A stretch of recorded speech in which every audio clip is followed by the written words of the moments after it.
안녕하세요. 지금 이 사람 임수민입니다.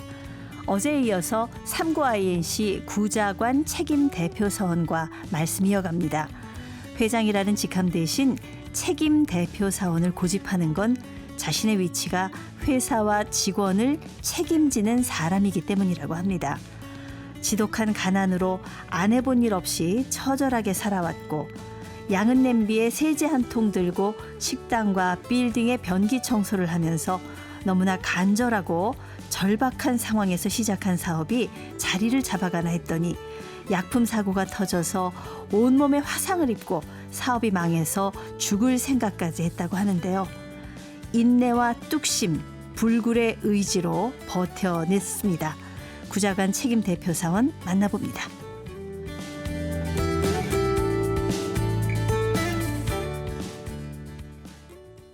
삼구-INC의 구자관 책임 사원님 함께 하셨습니다. 안녕하세요. 감사합니다. 네, 어제 그렇게 제가 길게 설명을 들었는데도 아직 제 입에 책임 사원이라는 말이 붙지 않아서 금방 회장님 하고 나오려는 거를 제가 꼭 눌렀습니다. 예. 아, 정말 화장실 청소로 시작해서 이렇게 큰 회사를 일구셨는데 그 어렸을 때 어떠셨는지 참 궁금합니다. 제가 어렸을 때 굉장히 부잣집 아들입니다. 네. 할아버지가 벼슬을 좀 하신 분이 되셔서 땅이 좀 있으셨겠네요. 땅이 굉장히 많았어요. 네. 이 땅이 많았으니까 저희 집이 얼마나 컸느냐면 제가 기억을 저는 6.25를 7살에 만났습니다. 근데 제가 6.25 전에 저희 집안의 찬장을 열면 찹쌀 모찌가 있었던 집입니다. 와, 그거 굉장히 잘 사는 집이죠. 그 가난한 시절에 예. 그리고 저희 집에 큰 마차가 있고 황소가 끄는 마차가 있는 집이었고 마차가 있었어요. 예, 마차가 그 뒤에 큰 바퀴 앞에는 작은 바퀴로 이렇게 돼 있는 네. 이제 그런 마차를 가지고 있고 옛날에 새끼라고 아시죠? 이렇게 이렇게 새끼 꼬는 거. 새끼. 예. 새끼를 다 손으로 꼬는 건데 네. 저희 집의 광에는 새끼 꼬는 기계가 있어서 집을 이렇게 여기다 꿰기만 하면 예. 나팔관에다 넣으면 새끼가 타래로 떨어지는 자동으로 꽈지는. 새끼 꼬는 기계가 있을 정도의 집안입니다. 아니 그런 집안에서 자란 분이 왜 초등학교 졸업장도 못 받으시고 화장실 청소를 이제 그러면서 하시고. 유교를 만나죠. 아. 이거는 제가 이런 말씀을 드려야 될지 어떨지 몰라도 저희 작은아버지가 두 분이 계셨는데 저희 작은아버지께서 6.25에 저희 작은아버지 한 분은 뭘 하셨냐면 동대문 경찰서 초대서장을 하셨던 분이셔서 네. 6.25 때 피난을 못 하시고 처형을 당하십니다. 북한 사람들한테. 네. 저희 작은아버지 한 분은 의사셨는데 그러니까 의사가 필요하니까 인민군이 들어와서 가고 납북됐고. 예. 저희 외삼촌은 대한민국의 최초의 택시 회사가 경성택시라는 게 있습니다. 오, 저 영화에서만 보시죠. 보던 네, 그 택시 건데요. 사장이 저희 외삼촌이셨습니다. 집안이 다 유복하셨네요. 어마어마한 저거였습니다. 여기서께 네. 말씀드리면 저는 그 7살 때 저희 외삼촌께서 지금 앤티카라고 그래서 그 외제차 옛날 클래식한 그 차들. 네. 그게 이제 그 쿠바 같은 데 가면 지금도 그 차가 굴러다니는데 네. 그런 차가 우리 집 앞에 빨간 차, 노란 차들이 우리 집 앞에 서 있었고 그랬을 정도로 거의 그런 요즘으로 치면 집안이었습니다. 재벌 같은 그런 그런 집안이셨는데요. 거 정도의 이제 그런 집안이었는데 네. 그러면서 저희 작은아버지 외삼촌도 부르주아 그래서 처형당하시고 저희 아버지는 인민위원장을 하셨습니다. 들어와서 인민군이 말을 타고 집으로 들어와서 아버지한테 아버지께서 구장을 하셨어요. 그때는 이제 구장이라고 하는 이제 직책이 동네에 있는데 지금 하면 이장. 그러니까 이제 아버지한테 네가 인민위원장을 해라. 그리고 저희 누나가 19살이었어요. 네. 큰 누나가. 네. 19살 큰 누나한테는 너는 여맹위원장을 해라. 그래서 저희 집안이 공산주의 집안입니다. 그렇게 해서 그걸 하시고 9.28 수복으로 갈 때 아버지가 도망을 치세요. 같이 납치당해 가시다가. 네. 그래서 거기서 도망을 나오셔서 저희 아버지는 집에 이제 와셔서 국방군이라고 하는 네. 수복군이 들어와서 저희 아버지를 제일 먼저 잡아갈 수밖에요. 인민위원장을 인민위원장이시니까. 했으니까요. 저희 아버지의 갖은 고문을 다 당하시고 아버지가 거꾸로 매달리셔서 코에다가 고춧가루 물을 푸는 물을 부어가지고 아버지를 고문을 합니다. 아버지가 살아나십니다. 어떻게 살아나시냐면 온 동네 사람들이 탄원을 냅니다. 어머니께서 아버지를 살리기 위한 모든 그야말로 미친 듯이 뛰어다니시고 그런 속에서 모든 동네 사람들이 아버지의 함자가 창자 회자신데 네. 창회 씨는 말만 인민위원장이었지 이 사람은 절대로 우리들한테 피해를 하나도 주지 않았다. 공출도 당신이 다 대신 냈고 누굴 숨겨달라면 숨겨주고 누굴 감춰달라면 감춰주신 분이다. 네. 이분은 절대로 말이 인민위원장이라는 거를 그쪽에서 시켜서 한 거지 절대로 아니라고 그 탄원으로 아버지께서 고문을 받으시다가 이제 겨우 목숨을 붙이셔서 네, 들것으로 네. 실려 나오십니다. 아. 그렇게 하고 나서 잘 아시는 일사후퇴를 맞게 되는 거죠. 네네. 일사후퇴를 맞춰서 우리가 피난을 가면서 저희 집안에 저희 어머니께서 쓰시던 게 지금 재봉틀 아시죠? 예. 재봉틀을 그때 당시에는 재봉틀이 엄청난 다 손바느질을 할 때인데 어머니는 재봉틀을 가지고 계셨어요. 그 재봉틀이 신가라고 하는 네. 세계에 굉장히 유명한 미신까지 가지고 계셨던 분. 이런 거를 피난 갈 때 그다음엔 일사후퇴가 되니까 앞뒤 안 보고 다 버리고 가실 수밖에 없잖아요. 네네. 그러시고 피난을 갔다 오니까 아무것도 없어진 거죠. 저희 집은 다 없어졌고 그거 묻어놨던 건 다 없어지고 뭐. 자 그러고 나서 땅만 남았었는데 이 땅을 가지고 아버지께서 사업을 하신다고 땅을 팔으셔서 사업을 시작을 하세요. 예. 그때 당시에 양계라고 하는 거, 닭을 키우는 거, 아버지께서 그때 당시에 AI 병이 뭔지도 모르실 때 양계를 시작하셔서 양계 사업을 좀 크게 시작을 크게 시작을 하셨나 했어요. 봐요. 그때 한 3,000수를 시작을 하셨으니까 이거가 하루 아침에 다 죽습니다. 그때는 뭐 그건 이유도 모를 모르고 때니까요. 그냥 아무것도 모를 한꺼번에 때니까. 폐사하는 그냥 거니까요. 한꺼번에 그냥 죽어나가는 예, 겁니다. 예. 죽은 채를 막 가만히 실어서 갖다 묻으면 동네 사람들이 밤에 와서 다 캐다가 자기들이 또 먹고요. 야. 이제 그렇게 하면서 망하시고 두 번째 또 사업을 시도하시는 게 고무 사업을 시작을 했어요. 그 고무 사업이라고 하는 부분은 굉장히 첨단 산업입니다. 그때 말하면 지금 반도체급 이상의 그런 사업인데 네. 그걸 하신다고 시작을 하시는데 사업에 열견이 있으신 분이 아니시잖아요. 그러니까 그분께서 그걸 어떤 사기꾼의 말에 꼬이심을 당하셔서 그 고무 산업을 하려면 프레스니 뭐니 이게 전부 쇳덩어리로 만든 장비를 사셔야 될 거 아니에요. 네. 이거를 다 사셔가지고요. 이걸 쓰지도 못하고 한 번도 해보지도 못하고 녹이 쓰면 이게 고철이 됩니다. 네. 살 때는 요즘에 자동차 사자마자 그 다음날 뭐 반값으로 떨어지는 거나 똑같게 이거는 더구나 기계는 그냥 나중에 저희가 그렇게 망합니다. 그러니까 그렇게 잘 살던 집안에서 하루아침에 무너집니다. 6.25를 만난 것이 그렇네요. 이제 결정적으로 해서 잘 살다가 이제 예. 저는 그래서 초등학교를 5학년 때 저희 외갓집으로 가고요.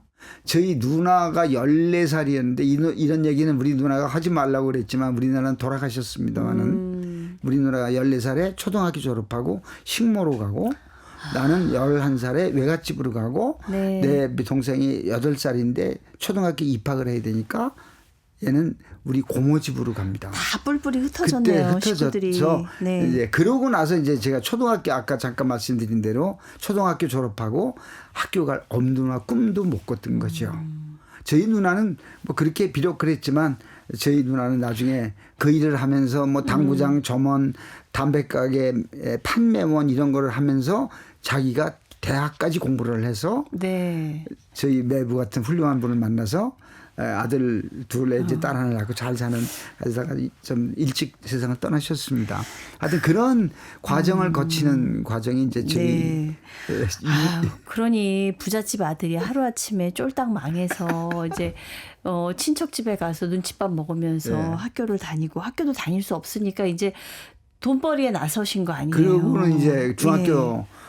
다닐 나이에 가방을 매야 할 나이에 드디어 이제 제 가방 대신 아이스케이크통이 매어지고 구두통이 매어지고 뭐 메모록통이 매어지는 그런 걸 그때부터 하면서 13살, 14살부터 14살부터입니다. 하신 거고 공장에서도 일을 하셨는데 매일 새벽 4시면은 그냥 근데 집을 그게 왜 나섰다고 그렇게 할 수밖에 없었냐면 들었어요. 예. 이제 그렇게 하다가 중학교를 못 다녔는데 야간 고등학교가 정말 이렇게 기적적으로 저 검정고시도 안 받습니다. 그런데 그때는 좀 빈틈이 있었나 빈틈이 봐요. 많았습니다. 그러니까 어디다가 돈만 내면 그냥 학교에서 다 받아주고 예. 뭐 당신들이 적당하게 졸업장도 와서 만들어 붙이고 뭐 그래서 그러셨던 것 같습니다. 뭐 제가 안 본 일이니까 말은 못하겠지만 저는 중학교 졸업장도 없고 검정고시도 안 받으면서도 고등학교를 들어갈 수 있었던 바로 그냥 기적이죠. 안 배우고 튀어 올라가셨네요. 올라갔습니다. 그래서 예. 그렇게 하고 나서 학교를 다니려면 공장을 다녀야 되잖아요. 그래서 그쵸? 그때 다니는 공장이 걸레, 빗자루, 무슨 소울 이런 것 만드는 공장에 취직을 합니다. 그때부터 인연이 청소랑 닿으셨네요. 그거를 시작을 하다 보니까 무슨 문제가 생기느냐 하면 다른 사람들 옛날에 밤일을 안 시켰던 걸 아시나요? 옛날에 공장에서 조그만 공장들은 밤일을 안 시켰습니다. 야간 작업을 안 야간 작업을 했어요? 안 시켰습니다. 예. 그건 일거리가 없어서 안 시킨 게 아니라 야간 작업을 하려면 전기가 들어와야 되는데 전기가 없어요. 그렇군요. 그러니까 해가 뜨면 일 시작하고 해가 떨어져야 일이 끝나는 게 그때 당시예요. 네. 주말도 없고 뭐 이것도 없고요. 그냥 공장에 일하고 다니면 그냥 공장에 일하게만 해줘도 감사하고 고마울 때니까요. 네. 근데 그때 제가 조그만 공장에 취직을 하게 됩니다. 네. 걸레 빗자루 만드는 그런 솔 만들고 이런데. 근데 다른 사람들은 아침에 한 7, 8시쯤 나올 거 아니에요. 예. 근데 그러고 저녁 때 해 떨어질 때 퇴근하는데 저는 야간 학교를 다니려면 다른 사람보다 일찍 나가야 되잖아요. 네. 그걸 시간을 보충하기 위해서 아침 새벽 4시에 일어나서 집에서 5시까지 공장에 가야지 다른 사람보다 2-3시간을 먼저 와서 일을 할 수가 있어요. 더더군다나 그때 당시에 걸레나 이런 걸 만들려고 그러면 그 원자재가 있어야 되잖아요. 네. 그 공장 주인은 원자재를 어디서 사왔느냐면 미아리에 공장이 미아리에 있었는데 산꼭대기에 있었는데 공장은 지금 타임스퀘어 자리 아시나요? 물레동. 영등포. 영등포 예. 물레동입니다. 거기가 경성방직 자리입니다. 예전에 방직 공장에서 네, 맞아요. 폐사가 나온 것을 그걸 사가지고 와서 걸레를 만드는 거예요. 이걸 만들려고 하면 그걸 사가지고 와야 되는데 아침 새벽에 4시에 자전거를 타고 물레동까지 갑니다. 지금처럼 무슨 뭐 1단, 2단, 3단 기아가 있는 그런 자전거가 아니라 세상에. 그냥 그 쇳덩어리에다가 바퀴 들다는 놓고 페달 하나만 붙은 걸 끌고. 미아리에서 영등포까지. 예. 그냥 그걸 또 싣고 오시는 거죠. 그러고는 거기 가서 그 짐을 자전거에다 실으면 산더미처럼 실어야 되잖아요. 예. 왜? 한 번 가서 가져오기도 어려운데 조금 실을 수가 없으니까 잔뜩 가지고 실으면 자전거의 뒤에다가 짐을 잔뜩 실으면 대가리가 들려요. 네. 저는 그때도 체격이 그렇게 크지 않아서 더더군다나 그 길이 지금처럼 모든 길이 정비가 되고 아스팔트 깔린 게 아니라 이게 뭐 자갈길 아스팔트 벗겨지고 하나도 정비가 안 된 길을 거의 끌고 오다시피 할 때죠. 요즘 같은 좋은 자전거가 아닙니다. 그 당시 그걸 자전거는. 끌고 어디까지 예. 가느냐면 이제 미아리까지 갖다 놓고 나면 이게 오후 4시. 그럼 그때 가방을 들고 학교를 갑니다. 예. 자, 공장 주인이 자, 그걸 갖다 놓고 일할 일이 좀 많아요. 그 사람이 제가 아침 새벽같이 나와서 이런 건 생각 안 하시죠. 생각은 무슨 생각이냐면 일찍 가는 것만 미운 거죠. 왜? 그때는 일할 사람이 줄을 서 있을 때거든요. 예. 요것도 잠깐 얘기를 하면 우리나라가 그때 서독 광부를 보내죠. 네. 서독 광부를 보내는 기준이 어떤 기준인지 아시나요? 서독 광부를 보낼 때요. 여기서 모집을 해서 갈 때 대학 졸업을 했어야 합니다. 예. 두 번째, 그 대학 졸업한 사람이 쌀이 한 가마니가 80kg예요. 지금은 뭐 포대로 뭐 10kg, 5kg 다 그렇지만 그러니까요. 옛날에는 쌀 한 가마니 가마니로 되어 있는 거를 80kg짜리 가마니로 된 쌀 한 가마니를 들을 수 있는 힘이 있어야 소독강도 갔습니다. 그 영화 국제시장에서 저도 보시는 황정민 거죠. 씨가 연기하는 거 그거 봤어요. 보셨죠? 그게 현실이거든요. 그만큼 취직이 어려울 때인데 저희가 어디 취직을 할 때가 있었겠어요. 그분들이 절 거기서 해서 하는데 일할 사람은 줄 서 있는데 네. 나는 4시가 된다고 학교를 간다고 가면 그게 이쁠까요? 안 이쁘시잖아요. 그분이 내가 아침에 새벽에 몇 시에 나온 건 이미 잊어버리고 계시고요. 공장도 조그만 공장 안에서 뭘 하는 사람인데 그거를 지가 학교 간다고 가방 들고 나오니까 미우시는 거예요. 저는 뭐 그런데 그렇게 나오시면 물으세요. 뭘 가방 들고 나면 모르시나요? 뭐 내가 뭘 하러 가는지. 학교 가는 거 뻔하죠. 어디 가냐? 네. 저 학교 가는데 그러면서 일로 와봐. 네가 커서 뭐가 되려고 그러고 때리고 한 대 때리고 나오지 마. 이게 파이어잖아요. 아이고. 그렇고 남아서 그때 제가 만든 유명한 말이 하나 있습니다. 네. 제가 명언을 하나 만들었습니다. 저 혼자 명언은 뭐냐면 그래 저는 그때까지 학교가 없어요. 중학교도 못 다녔죠. 네. 초등학교 졸업장 없죠. 야간 고등학교 여기 마저 안 나오면 저는 무학이 되는 거잖아요. 네. 그러면 그분이 욕하시고 나무라시는 것 때문에 도로 공장으로 들어가면 저는 결국은 무학이 되는 거죠. 네. 그러니까 저는 그냥 가면서 공장 주인들 한 번도 원망은 안 했습니다. 이유는 그분인들 형편이 좋으셨겠냐고요. 그분인들 자기가 넉넉해서 큰 공장을 가지고 뭘 하시는 거 아니잖아요. 거기서 일하고 있는 사람 월급 주기도 바빴다고 죽겠는데. 그래도 어린 나이에 그 마음까지 헤아리기는 정말 쉽지 않죠. 그런데 저는 그때 네. 제가 가난해서 살고 있으니까 그걸 충분히 알겠는 게 내가 이렇게 힘들면 저분도 또한 힘든 건 마찬가지인데 그러니까 제가 울면서 저는 학교를 어느 날 가면서 그랬습니다. 속으로 이렇게 뇌깔이었습니다. 배움의 굶주림은 배고픔의 굶주림은 잠시의 굶주림이지만 배움의 굶주림은 영원한 굶주림이다.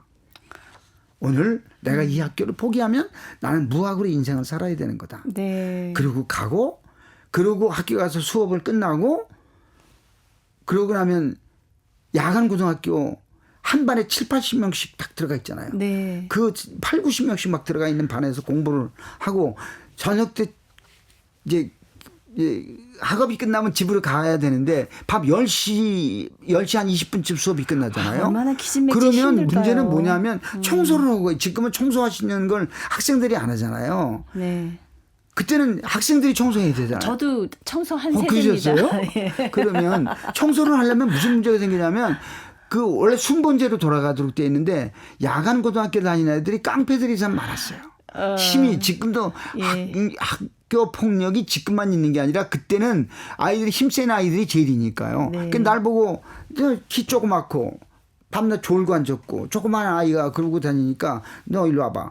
너 오늘 저녁에 청소하고 와. 그러면 제가 그거 안 하고 가면 그때는 얻어 맞으니까 밤에 청소하고 가야 되잖아요. 네. 그럼 보통 그게 교실 한 몇 사람이 이렇게 애들하고 청소를 하고 그러면 그게 1시, 11시 반. 그때 뭐가 있었어요? 통행금지가 있잖아요. 네. 그 통행금지가 있으면 이제 집이까지 걸어가는 겁니다. 차비가 아까워서. 예. 걸어가면 거기서 동대문에서 그 뒤에 있는 그 숭인동 뒷산을 넘고 겁적에서 동구여상 있는 걸 지나서 삼선교 도남교 도남동을 지나서 미아리 고개를 넘어서 미아리 산꼭대기까지 가려면 이게 12시 반에서 1시에 도착을 해야 돼요. 근데 가다 보면 통행금지 시간이 걸리잖아요. 네. 그러면 그때는 뭘 했냐면 생활자 그러니까 그 먹고 살기 위해서 저녁 때 늦게까지 일을 하다가 가는 사람은 파출소라고 그러죠. 네. 파출소에 가면 도장을 찍어줘요. 아, 이게 그것도 파란 도장을 봐주는 게 있군요. 예, 봐주는 게 있었죠. 그래서 예. 그런 걸로 하고 파출소에 가면 이런 것 때문에 그렇게 한다고 그러면 뭐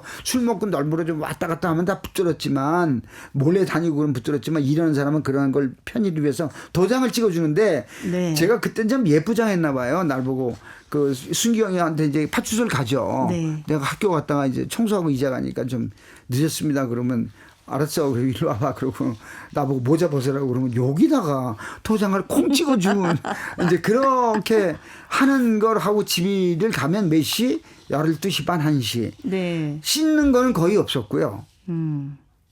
지금도 이빨이가 튼튼한데 그때 그렇게 이빨도 잘 안 닦고 저거지 않았는데 아직도 괜찮은 거 보면 참 타고나셨죠. 어머니 아버지께서 참 좋은 체력을 주신 것 같아요. 그러고는 제가 1시쯤 잠이 들면 엄마가 4시에 깨우시죠. 눈이 떠집니까? 눈이 안 떠지죠. 어머니께서 이 얘기하면 자꾸 울 것 같아서 말 못하겠는데 어머니가 아침에 엄마가 날 깨우는데 네. 안 일어나지잖아요. 그러니까 어머니도 엄마가 막 이렇게 넣으면 도로 바빠지고 안 일어나면 공장 못 가잖아요. 그럼 예. 목이 잘리는 거잖아요. 그럼 학교도 못 다니고. 예. 그럼 엄마가 나중에 물을 한 바가지를 끓여놨다 물을 확 끼세요. 아휴. 그렇게 깨워서 공장에 갑니다. 그 공장에 어저께 나오지 말라고 잘렸는데 오늘 아침에 사장님 나오시기 전에 먼저 가서 공장에서 일하고 있으니까 잘리지는 못하는 잘렸는데 가는 거예요? 가는 거죠. 가서 일하는 거죠. 일하는데 어떻게 하시겠어요? 그래서 그렇게 일을 하면서 저희 어머니께 제가 돌아가실 때 여쭌 말이 있습니다. 어머니 무척 힘들게 사셨을 거 아니에요. 네. 엄마가 살아서 제일 힘들었던 게 뭐야? 여러 가지 힘든 게 많았었을 텐데 그랬더니 우리 엄마가 그러세요. 지금도 엄마라고 그럽니다. 엄마가 내가 너를 아침 새벽 4시에 너를 깨우는 게 가장 힘들었다. 내가 죽거든 내 가슴이 다 썩었을 것 같아요. 속이. 그러니까 내가 죽으면 배를 갈라서 모든 오장육부를 다 꺼내서 네. 맑은 물에다 씻어서 그걸 다시 넣어서 날 그렇게 묻어줘. 그렇게 말씀을 하셨습니다. 그러니까 엄마 마음은 그 마음이셨겠어요. 얼마나 아들이 힘들지도 않은데 그렇죠. 요즘은 뭐 공부하라고 그렇게 엄마들이 깨우는 일이 있어도 새벽 4시에 공장 가라고 그렇게 깨우는 엄마 마음은 어머니 마음은 진짜 그렇게 사셨다는 저희 어머니 참 현명하신 분이셨어요. 예. 그렇습니다. 그렇게 어렵게 야간고등학교 졸업하시고 어쨌든 그렇게 화장실 청소를 시작하셨는데 그 반짝반짝 빛나는 아이디어로 막 찾는 손님들이 늘어나고 그렇죠. 그렇게 그 회사 법인도 만들고 일감도 네, 늘어나고. 일감 늘어나고 그렇죠. 그때부터는 조금 살만 나셨을 것 같아요. 살만하죠. 그러다가 이제 이제 조금 뭐가 좀 되는 것 같고 네. 뭐 이렇게 직접 뭘 좀 저희가 청소를 하려고 그러면 여기 이렇게 그 복도 보시면 바짝바짝 유진이 나 있거든요. 네. 그게 왁스라고 하는 코팅을 입힌 거거든요. 예. 우리나라에 그 왁스를 만드는 기술이 없었습니다. 그때는. 그러니까 이걸 제가 코팅을 할 수 있는 기술이 없는 왁스를 우리가 그때는 누가 쓰고 있었느냐면 미국 사람들이 미군 부대에서는 쓰고 있었어요. 근데 이 미군 부대에 있는 것이 잘 아시는 거대로 이게 흘러져 나오잖아요. 네. 이제 이거는 사다가 쓰는데 이게 작물이에요. 그렇군요. 이게 공식적인 통로로 아닙니다. 나오는 게 아니라 뒤로 나오는 맞습니다. 거기 때문에. 그걸 사가지고 이제 제가 청소를 했을 거 아니에요. 예. 이게 딱 걸립니다. 뭐라고 걸리냐면 서울세관이 어디 있었냐면 그때 지금 그 서부역 네. 뒤에 있는 쪽에 거기 세관이 있었을 텐데 제가 근리 잡혀 들어갑니다. 거기서 제가 사흘 동안 모진 고문을 받고 모진 시달림을 받고 네. 사흘 만에 풀려 나오면서 제가 그런 걸 할 때 그걸 만들어야 되겠다는 생각이 드는 거예요. 왁스를 내가 만들어야 되겠다. 이 왁스를 안 만들면 밤낮 이 짓을 계속 해야 되잖아요.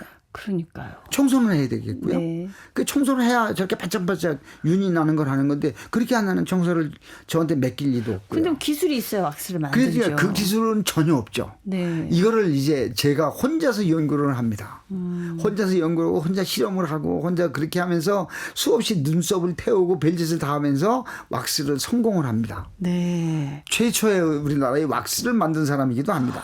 와. 그걸 만들어서 이 물건을 제법 팔 때가 됐을 때 제가 화재를 만나서 몸의 3분의 1에 제가 온몸을 보면 다 이렇게 화상을 입어서 이게 다 이식 수술을 해서 이랬습니다. 그래서 제가 원래 까맣긴 한데 날 보고 사람들이 골프를 많이 쳐서 저보고 까만 줄 아는데 저는 이게 다 띄어다 붙인 온 몸에서 안 띄은 부분에서 이식을 해서 이렇게 붙여놓은 살이 돼서 혹시 왁스 만들다가 이렇게 불이 나신 그렇게 거예요? 불이 난 겁니다. 이제 그래서 제가 아이고, 그 세상에. 의사가 살지 못한다고 그랬는데 그 화상이 정말 가장 화상을 괴롭다고 그러더라고요. 고생은 상상도 못할 만큼 고생을 했죠. 네. 상상도 못할 만큼 고생했습니다. 3도 화상을 얼마나 3도 화상을 입으신 3분의 거예요? 1을 몸에 다 되었으니까요. 그러니까 이 살덩어리가 이렇게 다 물러져 내려온 제가 이렇게 이게 남이 보면 아무도 모르잖아요. 이게 제가 얘기 안 하면 저 화상 입은 건 모르세요. 네. 이게 보시면 이제 이렇게 전부 떼다 붙여서 이렇게 제가 몰랐는데 이렇게 손바닥을 베니까 이렇게 색깔이 좀 다르고 아니, 뭐 이게 이제 이 떼다 붙인 부분의 부위들이죠. 그 당시에 그 상처네요. 몸도 뭐 그렇게 망가지셨지만은 재산적인 피해도 엄청 나셨다면서요. 그래서 이제 자살을 제가 이게 39살에 이 일을 당하는데 39살에 이 일을 당하는데 제가 빚이 8,500만 원. 8천만 원이라는 빚을 감당을 할 돈이 아니죠. 지금은 8천만 원 뭐 별거 아닌 일처럼 느껴지지만 그렇죠. 그때 집 한 채가 2,500만 원일 때 8천만 원? 네. 이건 감당이 안 되는 돈이죠. 그래서 제가 이제 모진 생각을 갖습니다. 그리고 절대 그러면 안 됩니다만 얼마나 괴로운 상황이었는지 그러니까 짐작이 대책이 하나도 갑니다. 없는 거죠. 집사람은 이제 그 평화시장 앞에 길거리에 이렇게 집사람이 지금 그 얘기하면 제일 싫어하거든요. 이게 천막 쪼가리 하나 갖다 놓고 집사람이 그때만 해도 젊고 자기가 이제 내가 그렇게 되니까 자기가 그 노점상을 네. 시작을 하고 아들은 저희 큰 누나가 키우고 딸은 저희 집사람 언니가 키우고 그 어렸을 때도 진짜 집안 형편이 어려워져서 뿔뿔이 이산 가족이 됐는데 또 그래서 가족이 가난이라고 또 하는 그런 것은 상태가 대를 되네요. 밀릴 수가 있습니다. 네. 자, 그렇게 힘든 정말 인생의 바닥에서 다시 일어서셨기 때문에 오늘의 우리 삼구 INC의 구자관 책임 사원님께서 계신 게 아닌가 싶습니다. 어떻게 일어나셨는지 그 얘기도 또 궁금합니다. 다음 시간에 다시 한번 모시고 말씀 나누겠습니다. 감사합니다. 고맙습니다. 불러주셔서 감사합니다. 1968년 국내 1세대 청소 용역업체로 시작해서 지금은 이제 4만 7천여 명의 종합 서비스업으로 성장시킨 삼구 INC의 구자관 책임 대표 사원이었습니다.